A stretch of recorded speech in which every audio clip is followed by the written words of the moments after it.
In the summer of 2026, Jensen Huang, the CEO of NVIDIA, the most influential person in artificial intelligence, stood on stage at a hardware conference and asserted that a 30-year-old chip company was going to become the next trillion-dollar company in America. The next trillion-dollar company, ladies and gentlemen. Whoa! That company is Marvell Technology. Its stock roughly tripled in a single year, and it recently joined the S&P 500. Here is the strange part. The breakthrough that put Marvell on that stage in 2026 was not built on some secret technology nobody else could get.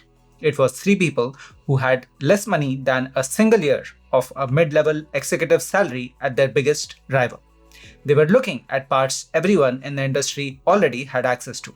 Their advantage was that they decided to combine those parts in a way nobody else had tried. To understand why that combination laid the foundation of a company that would be on its path to becoming worth $1 trillion 3 decades later, you have to go back to 1995, and you have to start with a problem that has nothing to do with artificial intelligence at all. This story holds valuable lessons for investors, entrepreneurs, and product managers. But to truly understand the story, we will have to first understand the product. It starts with a hard drive. Say you type a sentence on your computer, something simple like, "I'm awesome." Your computer turns that sentence into a long string of ones and zeros because that is how digital information works underneath everything you see on a screen. But the moment that sentence needs to actually live somewhere on a hard disk drive, something changes. Hard drives don't store ones and zeros directly. They store magnetism. Picture the surface of the drive divided into countless tiny regions, and each region can be magnetized in one of two directions. For simplicity, we will think of those directions as north or south.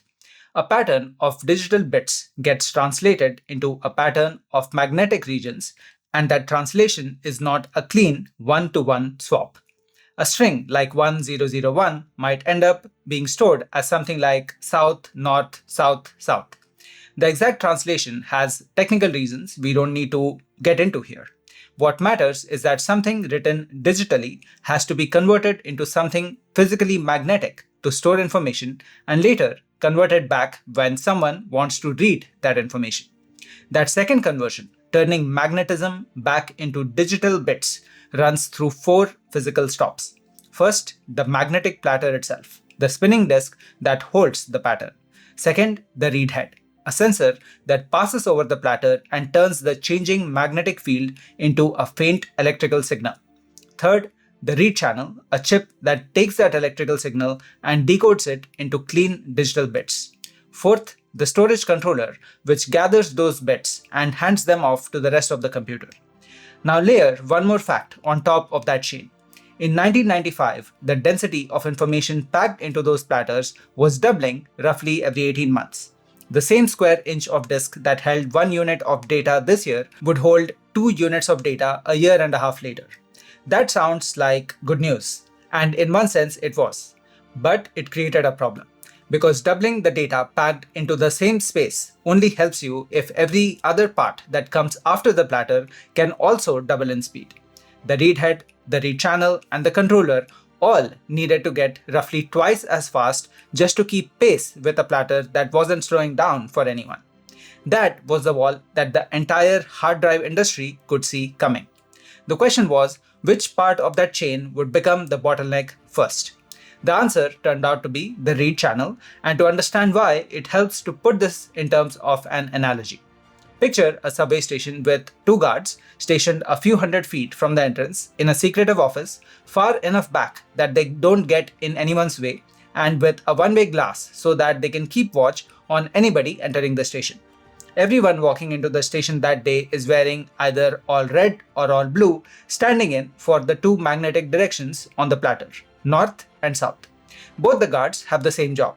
They watch the entrance and report what they see back to an analyst sitting at headquarters through a live chat. But they do the job completely differently. The first guard is highly qualified and meticulous. He uses binoculars to study every single person who walks in, confirms the color with a high degree of accuracy, and types the full word, red or blue, into a live chat with his analyst. The second guard operates entirely differently. He has no binoculars, so he just glances at the entrance with his naked eye. On top of that, he's not the fastest with typing. So instead of typing a full word, he sends a single letter, an R or a B, to save time. Occasionally, he even fat fingers a V for victory instead of B for Bombay in the rush. This is not because he's sloppy, but just because he has a different approach to doing things. The first guard in this analogy represents a transistor technology called BiCMOS, accurate and fast at the individual device level, but resource hungry and limited in how easily it can be scaled. The second guard is CMOS, a cheaper, more resource-efficient transistor family that on its own was considered too noisy and inaccurate for a job that demanded precision. Through the early 1990s, Texas Instruments built its entire read channel business and most of the hard drive industry's supply chain around that first guard. It was the correct call at the time. BiCMOS really could read incoming signals fast and accurately, and Texas Instruments became the dominant supplier to companies like Seagate, the largest drive maker in the world. But the station's foot traffic was doubling every 18 months, whether the guards could keep up or not. The diligent guards process was harder to scale because you could not easily hire guards who were equally diligent and fit them in the tight office space that already existed. Each diligent guard required a large table and enough space to maneuver his binoculars and maintain focus without getting distracted. Having other diligent guards near him in a tight office space degraded his performance. This meant that to scale by hiring more guards, you also needed more office space. By the mid-1990s, Texas Instruments chips were creeping towards a practical limit where scaling further would incur disproportionate costs in terms of space and resource requirements. Meanwhile, almost nobody in the industry seriously considered the second guard for this job. CMOS was already cheap, but its lack of accuracy meant that it was never seen as a serious candidate. This is the moment Marvell entered the story with a simple, almost contrarian observation. The careless guard had a secret advantage that the industry was not paying enough attention to. The insight wasn't that the second guard could somehow become more careful. It was that he did not need to be. If the analyst back at the headquarters were smart enough, that analyst could take a stream of fast, occasionally wrong letters and reconstruct with very high confidence what the original message actually was. That smarter analyst already existed and had existed for decades by 1995. It is a statistical decoding method built on something called the Viterbi algorithm, developed in the 1960s and used for years in telecommunications to pull clean signals out of noisy ones. Applied to hard drives, the combined approach is called PRML, partial response, maximum likelihood, and IBM had already paired it with this kind of error correction in production drives around 1990. So the analyst wasn't new. What was new was the idea of shifting more of the burden of correctness on that analyst while letting the cheap guard drive detection. Rather than ensuring that each report is accurate in the instant that it is generated, PRML looks at the whole sequence of incoming reports at once and asks a different question. Given everything I know about how this particular guard tends to make mistakes, what is the single most likely true sequence behind these noisy reports? Look at a long enough stretch of reports together and the occasional wrong letter becomes statistically obvious. The same way a few smudged digits in a Sudoku puzzle can be inferred from the digits around them. That reconstruction, layered with one more pass of mathematical redundancy added when the data was first written, was enough to make the fast, inaccurate guards reports just as trustworthy as the careful guards at a fraction of the power and a fraction of the cost. Even more important was the insight that the second guard's approach could be scaled more easily than that of the careful first guard. This second guard did not require a big table to manage his equipment. That meant he needed much less office space than the first guard. As a result, you could hire more of the second type of guard and fit more of them in the existing office space. And more guards in the same space means more reports processed every second, so the system as a whole could watch the entrance faster than the careful guard ever could. In other words, given the same physical space, you could fit much more of CMOS than you could fit BiCMOS. This is a critical advantage in the world of chips because all of us want our devices to get smaller while getting more powerful. Here is the detail worth sitting with. Marvell did not invent CMOS. Marvell did not invent PRML or the Viterbi algorithm. Every piece of the solution had existed in some form for years before the company was founded. What nobody else had done was put the cheap, fast CMOS guard and the smart statistical analyst into the same chip and prove it could outrun the industry's favored approach. The two people positioned to see that combination were brothers, Sehat and Pantas Sutarja. One had spent years designing the kind of careful BiCMOS adjacent circuitry the industry trusted and had a personal track record of redesigning circuits his own managers initially didn't believe were possible. The other had already built a working CMOS read channel inside a research lab, proving on a smaller scale that the second guard could in fact do the job. Their insight wasn't a flash of genius about material science. It was a willingness to ask a different question than the one the rest of the industry was asking. Instead of how do we make the expensive first guard act faster, they asked how can we take the observations of the cheaper but faster second guard and improve our confidence in them. Stepping fully out of the analogy and into the real mechanics for a moment, the reason this combination mattered isn't just that it was cheaper, though it was. CMOS transistors shrink cleanly with each new generation of chip manufacturing, riding the same Moore's law curve that was doubling the magnetic platter's data density in the first place. Bipolar transistors, the speed-hungry half of BiCMOS, do not shrink the same way. And the statistical analyst, the Viterbi computation, runs on ordinary digital logic, which also rides that same curve. So Marvell wasn't just building a chip that happened to work in 1995. It was building a chip whose underlying approach would automatically get faster and cheaper with every future generation of manufacturing technology, while its competitors' approach structurally could not keep pace. That asymmetry let a 7-person team with under $350,000 in starting capital build something that could, on paper, outperform a chip built by a company with a market capitalization in the $8 to $10 billion range. But building the better chip turned out to be the easy half of the story. By the end of 1995, Marvell had a working prototype, and they sent samples to 3 of the largest hard drive manufacturers in the world. All 3 tested it, all 3 confirmed it beat expectations, and all 3 said no. Not because the chip was bad. Hard drive factories run 24 hours a day, and if a chip fails at 3 in the morning, the manufacturer needs a supplier who can answer the phone immediately and keep the line moving.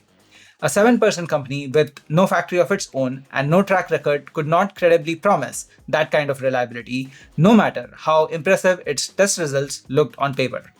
A working chip was necessary, but it was nowhere close to sufficient.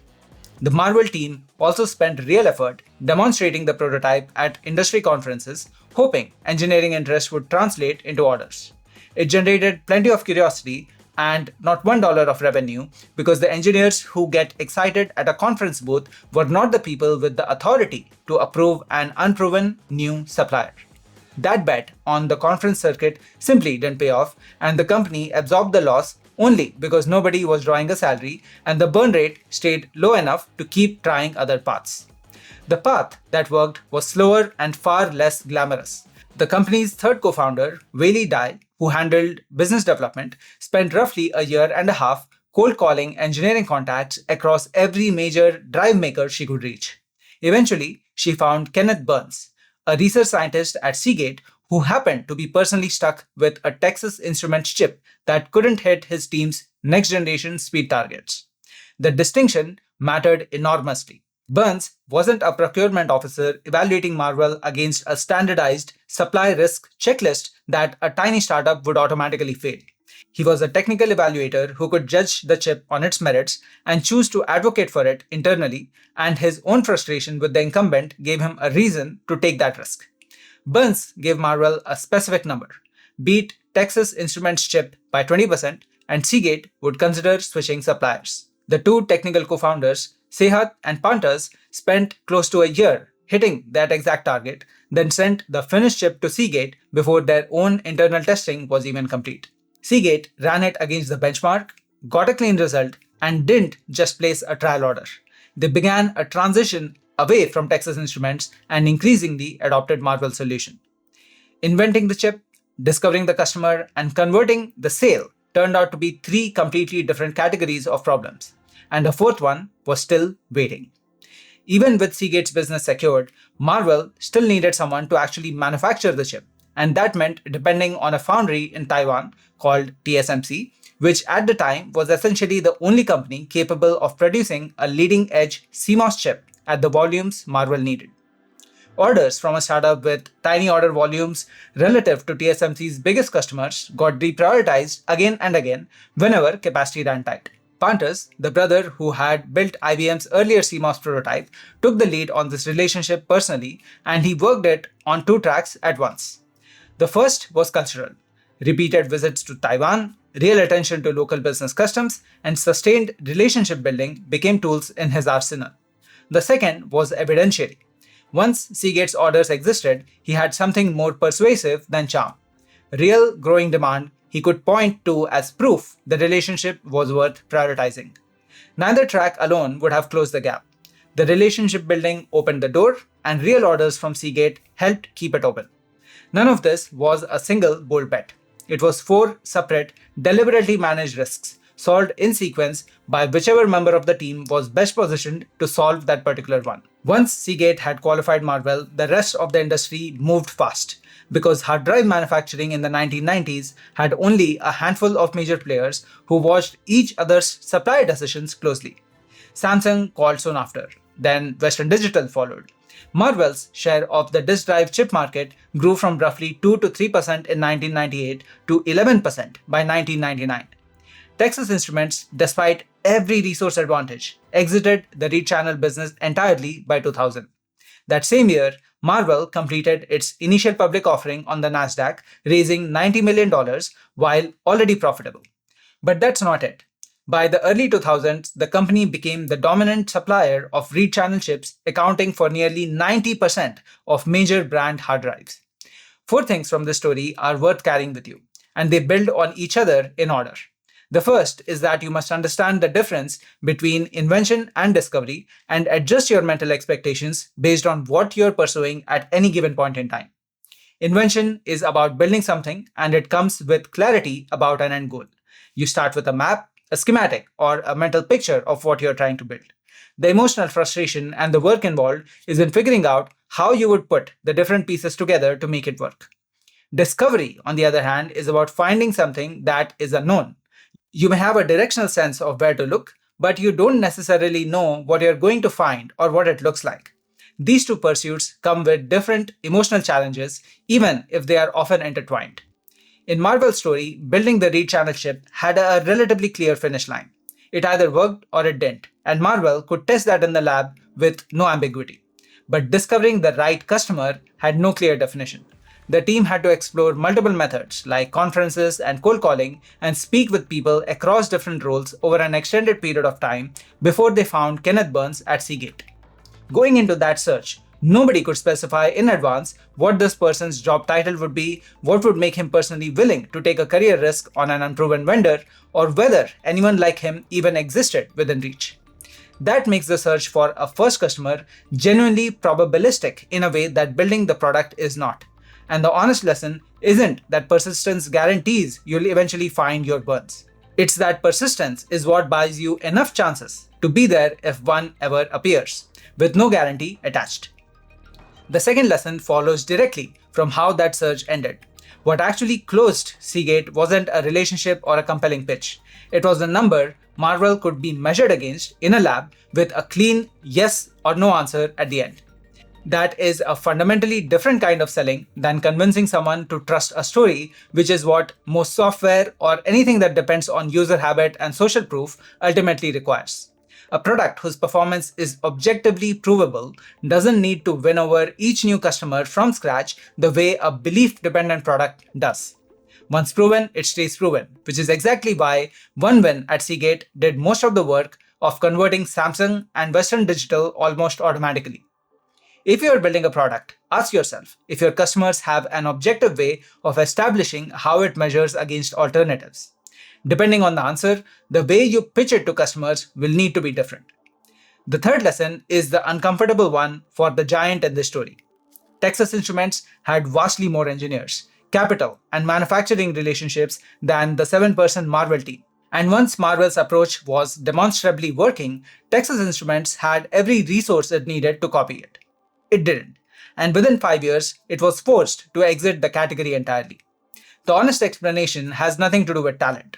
An organization that has built its identity, its tooling, and its internal credibility around one technical approach has no internal incentive to be the team that admits that approach is about to stop working.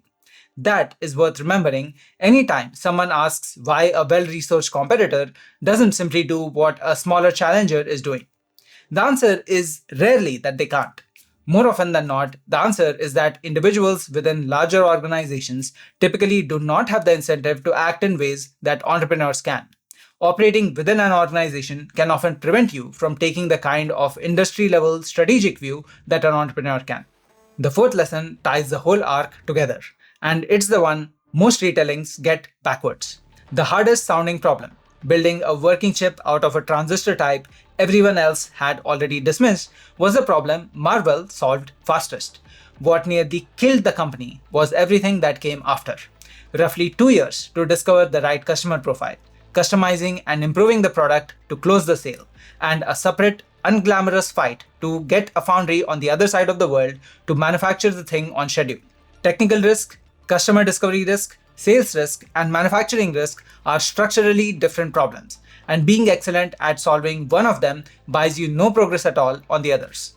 Marvell didn't survive by being braver than its competitors. It survived by recognizing that these were 4 separate problems requiring 4 separate solutions, and assigning each one to whichever founder was actually positioned to solve it.